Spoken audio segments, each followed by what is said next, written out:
Friends, ఈరోజు 5 పదాలు చిటికలో నేర్చేసుకుందాం. మొదటిది అఫ్రే. అఫ్రే అంటే గొడవ, కొట్లాట.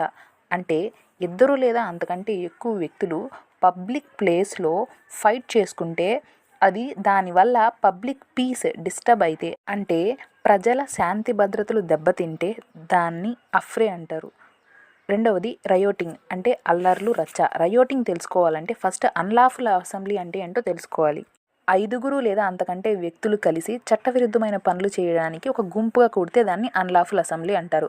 ఆ అన్లాఫుల్ అసెంబ్లీ వైలెన్స్ కానీ ఫోర్స్ కానీ అంటే హింసకు ఏదైనా గురైతే దాన్ని రయోటింగ్ అంటారు. సో రయోటింగ్ అంటే అల్లర్లు, రచ్చ. మూడవది డిసోబేయింగ్ అంటే అవిధేయత, లోబడకపోవడం అన్నమాట. నాలుగవది అబ్స్కాండ్ అంటే పారిపోవడం. ఐదవది ఇల్లీగల్ అంటే చట్టవిరుద్ధంగా. లీగల్ అంటే చట్టబద్ధంగా, ఇల్లీగల్ అంటే చట్టవిరుద్ధంగా, వ్యతిరేకంగా అని అర్థం. వీడియో నచ్చినట్లయితే లైక్ కొట్టి షేర్ చేసి సబ్స్క్రైబ్ చేయండి.